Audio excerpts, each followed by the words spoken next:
So, picture this, middle of winter, freezing cold, like bone-chilling. And here's this little girl, totally lost and alone, wandering around barefoot in the streets. She's completely exhausted, and she just collapses from the cold. She's practically turning into an ice sculpture. Luckily, this couple happens to be driving by. They see her just in the nick of time and take her back to their little diner to get her warmed up and fed.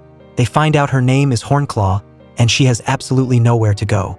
Being the kind-hearted people they are, the wife offers her a job washing dishes. She's pregnant and could use the help. They can't pay her, but she can eat all the hamburgers she wants.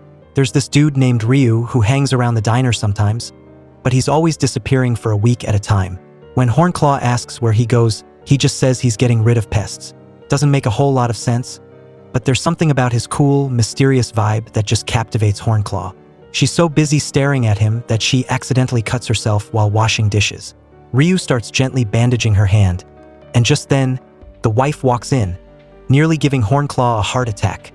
Okay, so the diner mainly sells hamburgers and pizza, so they get a lot of American soldiers stopping by. One of these guys takes a liking to Hornclaw. One night, after the diner's closed, he sneaks in, looking to take advantage of her. But Hornclaw doesn't go down without a fight. She puts up a serious struggle, and the guy gets mad and starts beating her up. Desperate, Hornclaw bites him on the leg. That just makes him even angrier. He's about to do some serious damage when Hornclaw grabs a meat skewer and manages to kill him right then and there. She's completely shocked and exhausted and passes out. When Ryu gets back, he finds out what happened. He sees that Hornclaw has killed someone, but he doesn't freak out or even get mad. He just tells her, "I killed my own grandmother once." Then he gives her a new nickname, Hornclaw. Turns out, Ryu is part of a secret organization that takes out the pests of society. Rapists, murderers, corrupt officials, nobody escapes their justice. From that day on, Ryu trains Hornclaw to become a cold-blooded assassin. And it turns out she's a natural. She's responsible for taking out more bad guys than anyone can count. Fast forward 45 years, and Hornclaw is now an elderly woman, almost 70, with snow-white hair. She's been an assassin for all those years and never failed. She's a legend within the organization known as Grandma. You'd never guess it by looking at her. But on a crowded subway car, this jerk is trying to take the priority seat from a pregnant woman. When she calls him out on it, he starts swearing at her, spitting, and even pushing her around. Little does he know he's actually Hornclaw's target. She subtly removes a hairpin and, in the chaos of people getting off the train, she lightly touches his hand with it, so quick and discreet that no one notices. Just a few seconds later, the guy drops dead.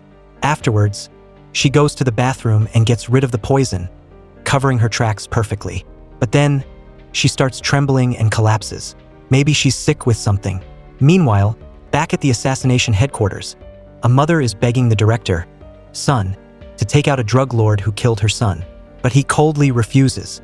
Sun assigns a different target to an assassin named Jang, a wife who wants her husband, a wealthy CEO, eliminated because he's been cheating on her.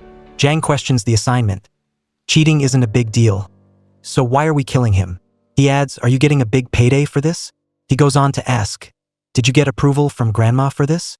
Sun, being the slippery character he is, tries to justify refusing the mother's request by saying, "Breaking a wife's heart after 30 years of marriage is an unforgivable crime.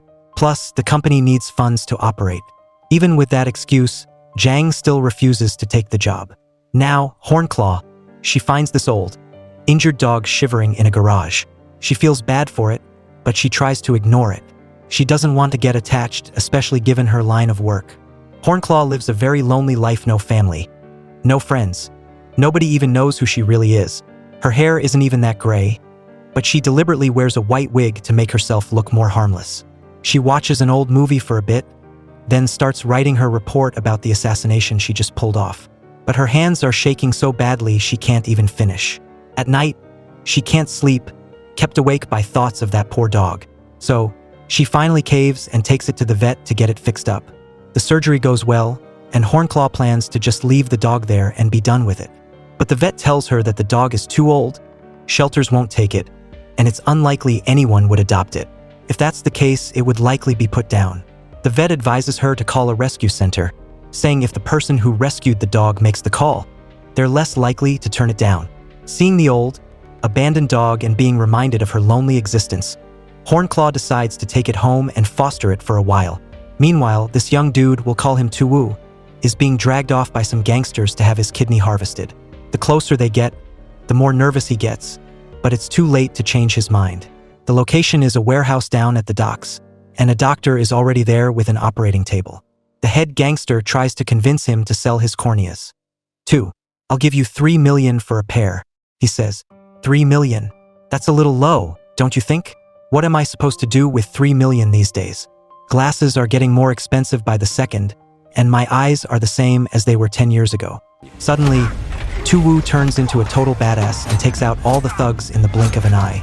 The head gangster is begging for his life, kneeling on the ground. Tu-Woo reveals that he has already taken care of a rival doctor named Kim. Now, he's sending these guys to hell to join him. Why? The gangster asks. Tu-Woo just says, "I just like being famous." But instead of giving him a quick death, Tu-Woo slits his armpit right where all the nerves are so the gangster can experience the most intense pain imaginable.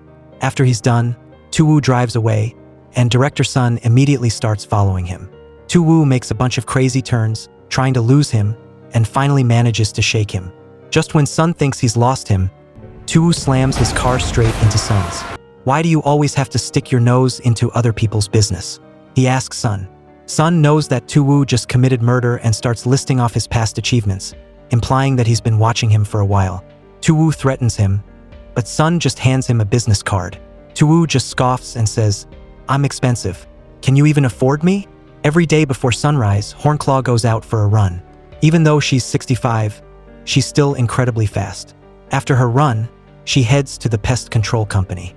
Right in front of the door, she sees the mother from before arguing with the security guard, screaming and demanding that the company kill someone named Han to avenge her son. As the legendary grandma walks inside, all the other assassins stand up and respectfully bow. Hornclaw hands in her report about her latest hit to the coordinator, Yob. Yob carefully asks her if she covered her tracks, if she was caught on camera, or if any witnesses saw her. The client was especially difficult, insisting on having the hit done in a crowded public place. Feeling her pride being questioned, Hornclaw says that she'll retire when she feels she's not up to it anymore. Then she asks about the woman she saw outside. Yob explains that the mother's son's girlfriend was tricked by drug addicts and died of an overdose. When the son went looking for her, he was beaten into a vegetative state. The case was too messy, so Director Sun turned it down. She also insists that Hornclaw get a health checkup because Director Sun reminded her to follow the procedure. Meanwhile, Sun is giving Tu-Woo the company sales pitch. "We don't just kill people randomly," he says.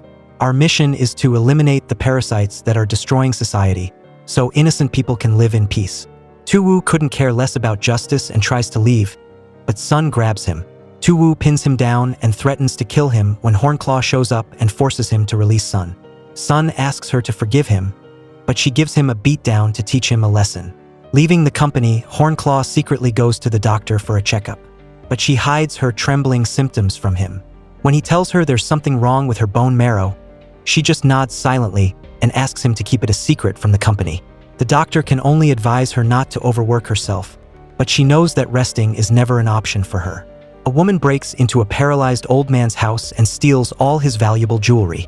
Thinking she got away with it, she's celebrating when Jang suddenly appears and holds a cold axe to her neck. It turns out this isn't the first time she's targeted elderly people living alone. She even killed an old woman with poison last time, so she's on the company's hit list. Jang forces her to drink alcohol until she passes out, then drives her to a deserted railroad crossing. In just a few minutes, a train will finish the job. But things don't go as planned. A schoolgirl happens to be passing by and mistakes Jang for her father. Scared that the girl is in danger, Jang is forced to show himself to save her. Then, the girl sees the thief in the car and realizes this is a murder. Meanwhile, Tu-Woo has taken care of the cheating CEO, the same job Jang refused. The next morning, Hornclaw is running when the dog jumps all over her, probably because she forgot to feed him. Hornclaw goes to the store to buy food for the dog and overhears a news report that the police are looking for a suspect who intentionally staged a murder to look like an accident. Turns out the schoolgirl went to the police. Director Sun is forced to make the difficult decision to eliminate Jang, who has devoted his life to eliminating pests for the company. Rules are rules, no matter how loyal someone is. Unexpectedly, Hornclaw volunteers to take on the assignment. Yob worries that she can't do it because of her age. Right then, Tu-woo arrives and reports that he completed the mission to eliminate the CEO. He's as crazy as ever. He only needed to retrieve the ring, but he brought back a whole pile of fingers. Director Sun is very pleased with him anyway. Hornclaw quickly finds her target. Jang is visiting the columbarium where his daughter's ashes are kept.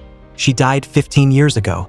The day before, when the girl called him dad, it felt like seeing his daughter again, moving him so much that he made a careless mistake. Jang was someone that Hornclaw personally trained and mentored like a younger brother. But once someone makes a mistake that threatens the company, she can't show any leniency. Unexpectedly, Jang attacks first and makes a run for it. Hornclaw immediately jumps in her car and gives chase. Suddenly, a motorcycle comes speeding towards her in the opposite direction, startling her and causing her to swerve and accidentally turn onto a small side road. Jang breathes a sigh of relief, thinking he's escaped. But Hornclaw turns off her headlights and silently closes in, ramming his car head-on at an intersection. The impact sends his car flying off the road, tumbling down a steep hill. Hornclaw gets out to check on him and sees Jang lying motionless, seemingly lifeless. But he suddenly jumps up and tackles her to the ground, strangling her. She grabs a rock to defend herself, kicking him away, and both of them pull out their weapons and engage in a brutal life-or-death combat. While Hornclaw is distracted, Jang throws dirt in her face and slams her against the hood of the car. Just when it seems like she's about to die, Tu-woo appears and stabs Jang in the back.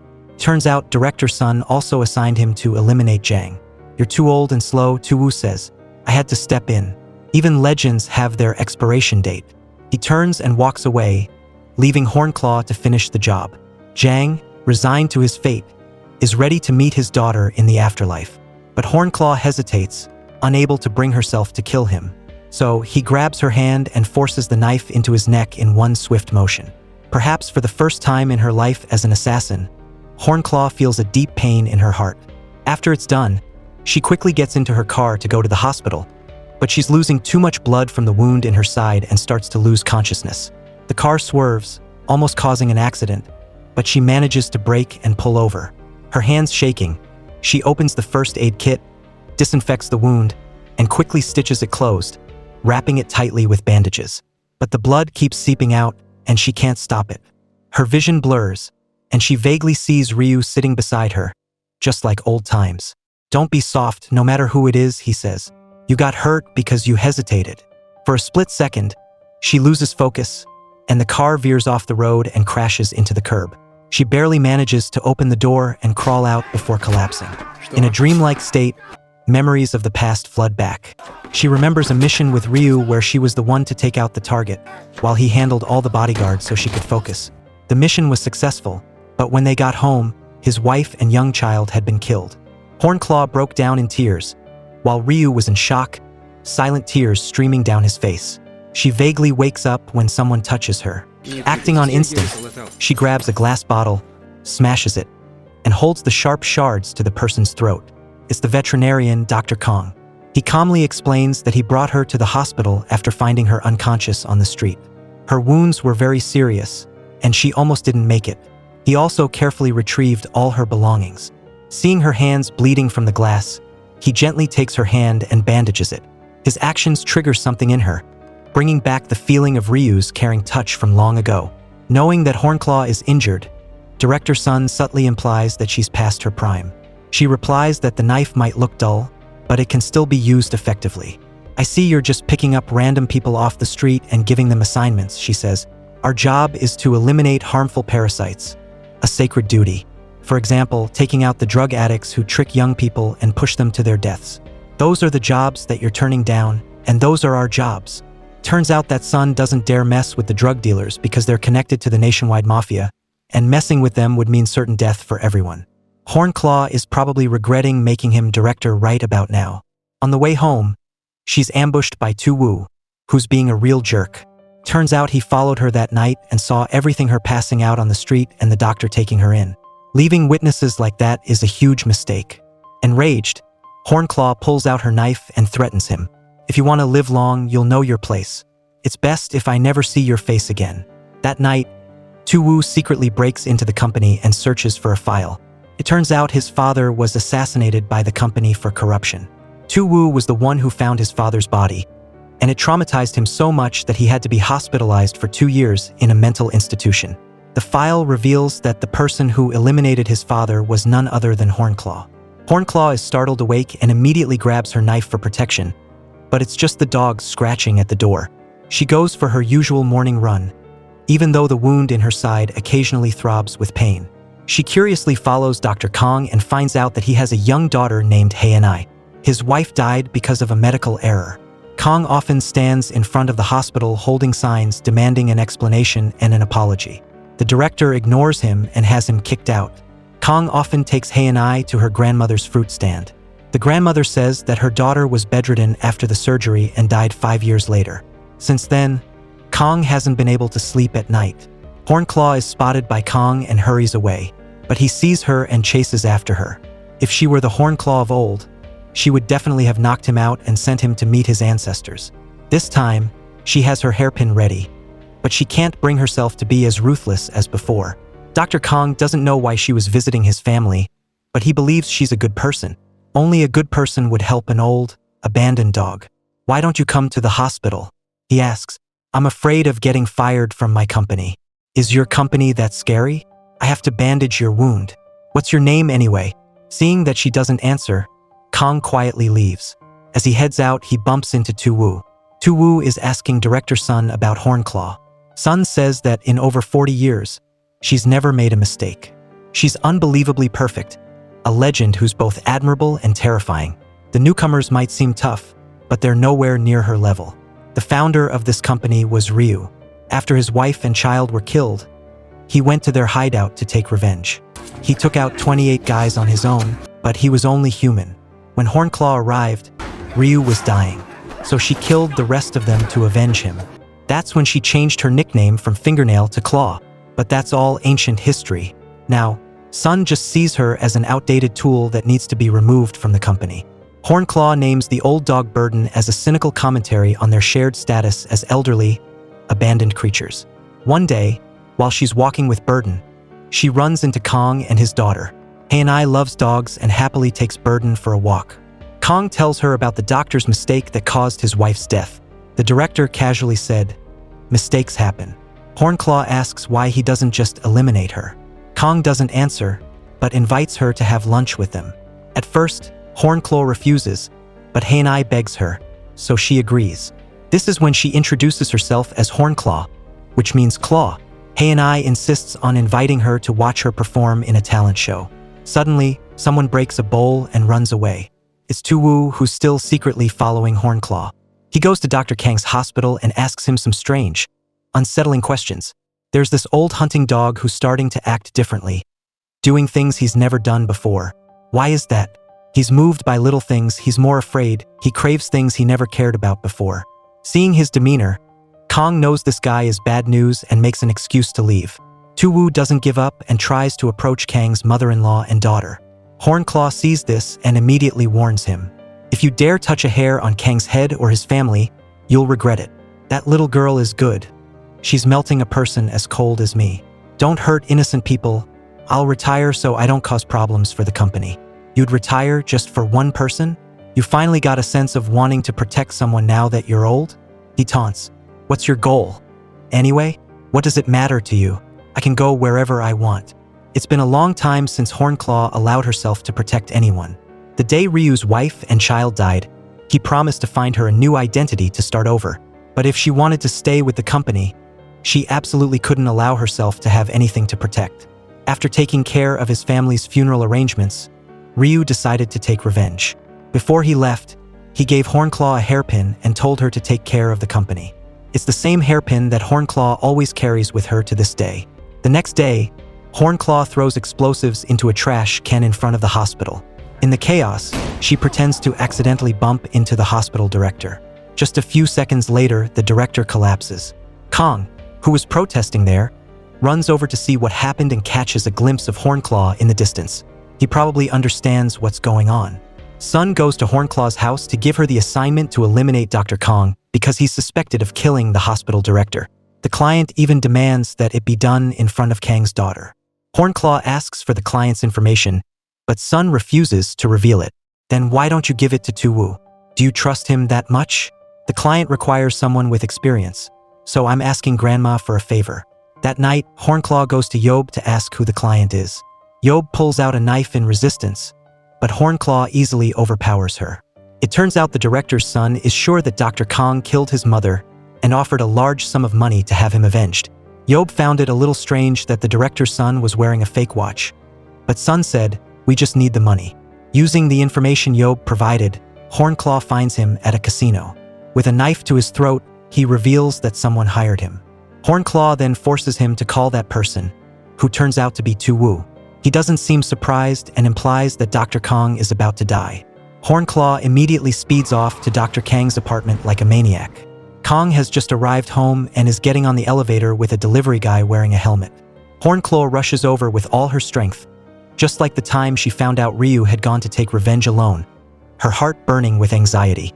She can only hope that he hasn't run into danger, unlike the event 40 years ago when she arrived too late and Ryu was mortally wounded. Dr. Kong is not only okay but walks out of his door. Turns out that the delivery was a ploy to fool Hornclaw. Once Kong is safely inside, Tu Wu reveals himself. "Is your heart beating fast? This isn't the real fight yet. You can't retire that easily. You can't beat me because you have something to protect, and I have nothing to lose." Suddenly, two girls carrying flowers sit down at the table next to him, and Tu Wu starts sneezing uncontrollably. A light flashes in Hornclaw's mind. She used to know a little boy who was allergic to pollen. She goes home and tears through her records, finally finding a file from 25 years ago. The target was a middle-aged man with a son around 10 years old. Hornclaw disguised herself as a maid to infiltrate the target's home, and one day, the opportunity came. She grabbed a hammer and smashed his head in. Unfortunately, the son came home and witnessed the horrific scene. That child was Tu Wu. Hornclaw fills the dog's bowl with food and prepares an escape route for it. This time, she's not sure if she'll be coming back. Don't just sit here and starve to death. Whether it's finding a new owner or digging through trash, you have to survive.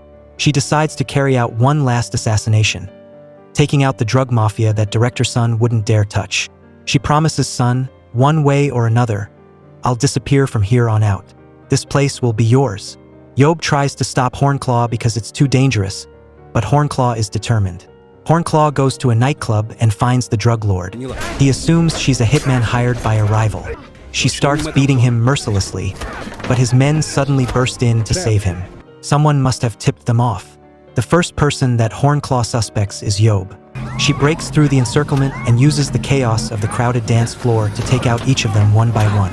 But when she calls Son, he reveals his true colors. He's the one who tipped them off. Surrounded by the gangsters, Hornclaw coldly eliminates them one by one. But as she's trying to escape, she gets hit hard in the head. The drug lord smashes a beer bottle over her head, then orders his men to throw her into a deep hole at a construction site. It turns out that Director Son has been taking money from them for a long time. The drug lord orders his men to pour dirt down to bury Hornclaw alive. Fortunately, Yob overhears Son's phone call. She secretly tracks their location and sends a message to Tu Wu. He immediately speeds to the construction site and easily takes out the thugs. Seeing the half-filled hole, Tu Wu frantically starts digging and finds Hornclaw's hand. He pulls her up, and the drug lord tries to attack him, but Hornclaw finishes him off with a shovel. It turns out that before leaving, Hornclaw told Yob to contact Tu Wu if anything happened. After saving Hornclaw, Tu Wu takes her home, and she invites him in for a meal. Tu Wu asks her why she got involved in this life. Hornclaw recounts, "When I was little, I was so hungry that I secretly ate a ginseng root from the neighbor's garden. It turned out to be a rare mountain ginseng, and my family had to pay so much compensation that we went bankrupt and were kicked out. I worked as a servant everywhere, constantly being beaten, abandoned, and running away. Everyone told me to die, called me the most useless girl in the world. Then, when I was 16, I met someone who treated me like family. He gave me food, shelter, and a job. For the first time, someone told me that I was useful. He taught me how to be an assassin. He believed this work was sacred, that we were saving the world, even if no one knew." Tu Wu shares that he also had someone like family, even if it was just for a brief moment. Both of them remember the events of 25 years ago, when Hornclaw came to work as a maid in Tu Wu's house and killed his father. She knows that the reason he saved her was to kill her himself for revenge. Suddenly, Tu Wu's vision blurs. She puts something in his drink. He soon collapses and passes out. Hornclaw drives Tu-Woo to a cliff, promising to meet him in hell. Then, she puts the pedal to the metal, sending the car with him inside, hurtling down the cliff and into the lake. She jumps out right before the edge. Hornclaw tells Director Sun that she killed Tu-Woo. He acts disrespectfully, so she shuts him down. She originally recruited him into the company only because his father was a senior member. She tells Yob to burn all the documents and leave as well. Meanwhile, Dr. Kang's daughter is performing in a school talent show. As soon as she finishes her routine, she sees someone and excitedly runs off. Kang doesn't see his daughter and is worried when he receives a text message from someone. At that moment, Hornclaw finds Kang and grabs his shoulder, but he elbows Hornclaw in the face. He shows her the message on his phone. Turns out that Tu-Woo didn't die. He woke up in time to break out of the car as it sank and escaped. He reveals that he kidnapped Hae-Anai and tells her to come to Happy Park if she wants to save her. Kang wants to call the police, but she says absolutely not. She'll go save herself. He has no choice but to trust her. He realizes that it's all because he saved her that day he shouldn't have saved her, but he doesn't regret it because it was the right thing to do. Hornclaw can only bow her head and apologize to him. That night, she prepares her guns, ammunition, and sharpens her knives, ready for a life-or-death battle. As she's about to leave, she goes to check on the dog and discovers that he has passed away. Early the next morning, she drives to the amusement park as agreed with Tu-Woo. The psycho has hired a team of mercenaries to play with her. As soon as she arrives, Hornclaw is greeted by sniper fire. Two men approach the car, but it turns out that the body inside is one of their dead comrades. Hornclaw has already climbed to another location. A fierce shootout ensues, and she starts popping heads left and right. She climbs to the highest floor, takes out the sniper, and then uses a rope to descend, gunning down more of them. Watching Hornclaw tear through these young, fit mercenaries, you can understand why she's called a legend. After eliminating all the mercenaries, she finally sees Tu-Woo in the building across from her. Now it's just him and Lieutenant Lee, the leader of the mercenaries. They're using Hae-Anai as a hostage, forcing her to drop her weapons. While the lieutenant is raging at Tu-Woo because all his men have been killed, Hornclaw seizes the opportunity and shoots Lee in the hand. He goes berserk and starts beating her. She grabs his leg and stabs him. Tu-Woo kicks the lieutenant away so he can take care of Hornclaw himself. She picks up a gun, but Tu-Woo holds a knife to Hae-Anai's throat, forcing her to drop it. He gives her a beating and threatens to drop Hae-Anai off the roof. At that moment, the lieutenant manages to crawl over to a car and push the door open, but the car explodes. Tu-Woo never intended to let him leave this place alive. You learned wrong. If you keep seeing people as pests, you'll become a pest yourself. Sorry, I'm self-taught. He releases the girl and charges at Hornclaw to end it all. The fight is brutal. Tu-Woo, being overconfident, gets stabbed in the thigh. He returns the favor, stabbing her in the exact same spot. A legend, huh? Is that all you got? This is the seed that you planted. I'm not like someone else. I keep my promises. Hornclaw is still confused, so he gets even angrier. Tu-Woo suddenly realizes that she's stalling to allow Hae-Anai to roll away and escape. He rushes to kill her, but she manages to block him, roll over, and stab him in the chest. The final battle is over. Unexpectedly, he says, "I won this time. I'm going before you." 25 years ago, the maid Hornclaw often played games with Tu-Woo when she was free. He didn't know how to swallow pills, so she had to crush them into powder and mix them with water, then give him candy as a treat. His mother died early, and his father was busy with work, so Tu-Woo lacked family affection. His father was grumpy and violent, often beating him and calling him weak. Hornclaw would stop him, comforting him that tomorrow would be better, and that one day he'd be stronger than his father. Back then, Tu-Woo considered Hornclaw his only family, the warm light in his dark life. One day, Tu-Woo went to school and remembered that he had left something at home. When he ran back to get it, he accidentally witnessed the horrific scene. His father was dead, and the maid was trying to jump out the window to escape. He asked to go with her, but she said maybe next time when he was a little older. The only light in his life also left him. That memory became a lifelong obsession that turned Tu-Woo into an assassin like Hornclaw, searching for her to take revenge, while at the same time craving her attention and recognition. At that moment, Hornclaw remembers everything. Years ago, Tu-Woo begged her to go to Happy Park with him because all his friends had gone and bragged about it. That's why he forced her to come to this place. A tear rolls down Tu-Woo's cheek. This time, I'm the one leaving you behind. Finally, everything is over. Hornclaw goes to a temple to pray for Ryu and Tu-Wu. She doesn't retire, but continues her career of eliminating pests. The next target is an old priest who preaches virtue but abuses his power to assault young, innocent girls. This time, she doesn't kill him. She simply cuts off his tool for committing the crimes, gouges out his eyes, and takes his records and diaries as evidence. As long as pests are harming the people and the country, Grandma can't stop. The film ends here. Thank you for taking the time to watch.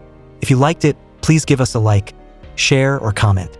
Don't forget to subscribe to the channel and hit the bell to receive notifications when we upload the next clip. We really need your support, and we'll see you in the next video.